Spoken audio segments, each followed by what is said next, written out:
নমস্কার, আমি সুশোভন চন্দ্র। আজকে আমার এই প্রতিবেদন দিল্লিতে আপের পরাজয় এবং বিজেপির উত্থান। 2012 সালে আন্না হাজারেকে সঙ্গে নিয়ে লোকপাল বিলের বিরোধিতায় যন্তর মন্তরে এক বিশাল আন্দোলন সংগঠিত করেছিল অরবিন্দ কেজরিওয়াল এবং আন্না হাজারের জুটি। কিন্তু অরাজনৈতিক থাকার অঙ্গীকারবদ্ধ হওয়া অরবিন্দ কেজরিওয়ালের মনে লাড্ডু পড়ে রাজনৈতিক স্পর্ধা নেমে আসে, রাজনৈতিক স্পৃহা নেমে আসে এবং তিনি রাজনৈতিক স্বার্থসিদ্ধির জন্য 2013 সালে গঠন করেন আম আদমি পার্টি এবং শীলা দীক্ষিতের বিরুদ্ধে মোর্চা খোলেন। শীলা দীক্ষিতের বিভিন্ন দুর্নীতির বিরুদ্ধে তিনি যেভাবে লড়াই করে সাধারণ মানুষের মন জয় করেছিলেন, তাতে সাধারণ মানুষ আপ্লুত হয়ে সেই সময় 2013 সালে 30টির অধিক আসন দিয়ে আম আদমি পার্টিকে বৃহত্তম রাজনৈতিক দল হিসাবে আত্মপ্রকাশ করতে সহায়তা করে দিল্লিতে। কিন্তু সেই সরকার বেশি দিন টেকেনি। 2015 সালে নির্বাচনে একক সংখ্যাগরিষ্ঠ দল হিসাবে এবং 68টি আসন নিয়ে দিল্লির মসনদে বসেন অরবিন্দ কেজরিওয়াল। অরবিন্দ কেজরিওয়াল ভারতের রাজনীতিতে নতুন এক শাসন ক্ষমতা দেওয়ার যে অঙ্গীকারবদ্ধ হন, নতুন এক ইডিওলজি প্রকাশ করেন, দুর্নীতিমুক্ত রাজনীতি এবং নতুন আঙ্গিকে রাজনীতির যে ধ্যান ধারণা তিনি পোষণ করতে থাকেন, তাতে সাধারণ মানুষ আপ্লুত হয়। সদ্য 2014 সালের নির্বাচনে যখন বিজেপি 60টি লোকসভার মধ্যে 60টি জয়লাভ করেন, তখন অনেকেই ভেবেছিল হয়তো বিজেপি 2015 সালের নির্বাচনে জয়লাভ করবে। কিন্তু সাধারণ মানুষ লোকসভা নির্বাচনে মোদির ওপর ভরসা রাখলেও 2015 সালের বিধানসভা নির্বাচনে আম আদমি পার্টির অরবিন্দ কেজরিওয়ালকে বিপুল সংখ্যাগরিষ্ঠতা নিয়ে ক্ষমতায় আসীন হতে সাহায্য করে। 2015 সালে আকাশচুম্বী জনপ্রিয়তা যখন চারিদিকে ছড়িয়ে পড়েছে, সর্বভারতীয় রাজনীতিতে মনোনিবেশ করেন অরবিন্দ কেজরিওয়াল। একের পর এক রাজ্যে লড়াই করেন এবং উল্লেখযোগ্যভাবে ভোট পার্সেন্টেজ বাড়িয়ে তোলেন।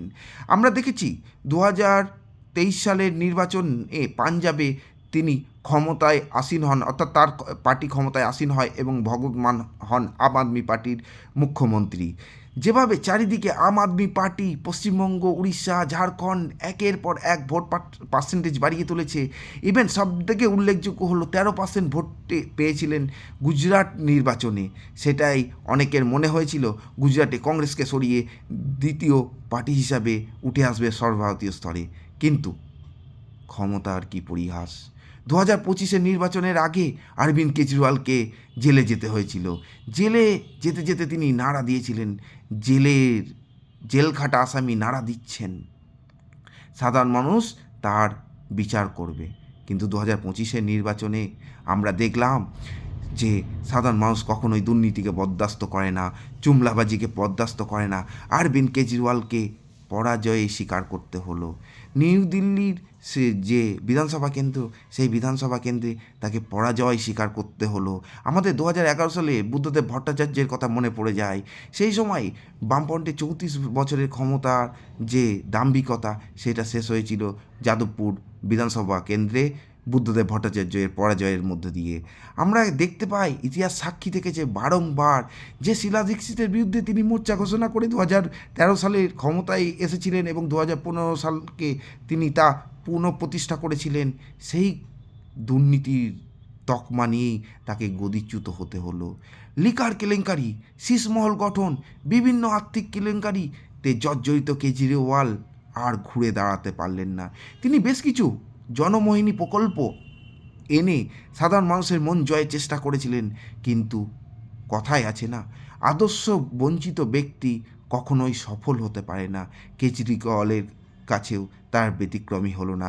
যে হারে যমুনা দূষণ বৃদ্ধি পেয়েছিল, যে হারে এয়ার পলিউশন দিল্লির মানুষের নাবিশ্বাস হয়ে উঠেছিল, সেখানে কেজরিওয়ালের পরাজয় ছিল নিশ্চিত। এই পরাজয়ের যে কারণগুলির জন্য কেজরিওয়াল বা আম আদমি পার্টির পরাজয় হলো, সেই পরাজয়ের পরবর্তী সময় দিল্লিতে ক্ষমতায় আসীন হলো দীর্ঘ 27 বছর পর, সুষমা স্বরাজের পর। দীর্ঘদিন যাবৎ বিজেপির দিল্লি দখল করতে পারেনি।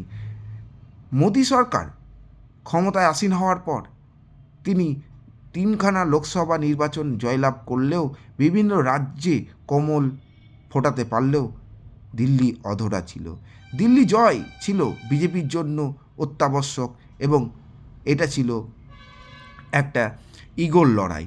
সেই ইগোর লড়াইয়ে শেষ পর্যন্ত নরেন্দ্র মোদী পার্টি ভারতীয় জনতা পার্টি জয়লাভ করলো বিভিন্ন অঙ্গীকারবদ্ধ হয়ে তারা এই ক্ষমতায় আসীন হলেন। কি অঙ্গীকারবদ্ধ হয়েছিলেন?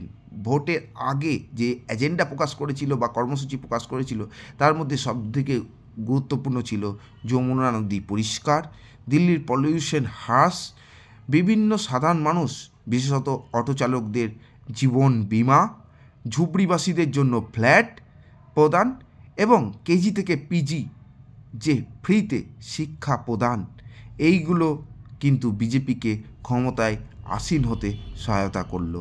এছাড়াও নরেন্দ্র মোদী এবং অমিত শাহের যে কৌশল, সেই কৌশলে জয়লাভ করলো ভারতীয় জনতা পার্টি যে কর্মসূচি ঘোষণা করেছিল ভোট পূর্ববর্তী সময়ে, সেই ভোট পরবর্তী সময় অর্থাৎ দীর্ঘ 5 বছর ধরে তারা যদি এই যে অঙ্গীকারবদ্ধ কর্মসূচিগুলো পূরণ করতে না পারে, তাহলে তাদের অবস্থাও কিন্তু আম আদমি পার্টির মতো হবে।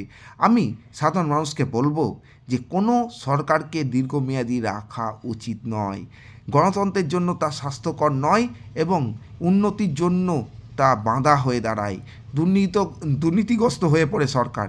তাই আমার অনুরোধ থাকবে সাধারণ মানুষের কাছে, আম আদমি পার্টির যিনি প্রতিষ্ঠাতা এবং প্রধান অরবিন্দ কেজরিওয়াল যে অঙ্গীকারবদ্ধ হয়েছিলেন নতুন এক রাজনীতির স্বপ্ন দেখানোর, সেইটা সাধারণ মানুষকে নিজে দেখতে হবে, দুর্নীতিগ্রস্ত মানুষদেরকে বিতাড়িত করতে হবে এবং রাজনীতির আলিঙ্গনকে পরিষ্কার এবং স্বচ্ছতা গড়ে তুলতে পারলেই ভারত হবে শ্রেষ্ঠ। আমার প্রতিবেদন কেমন লাগলো জানাতে ভুলবেন না। আজকের মতো বাই।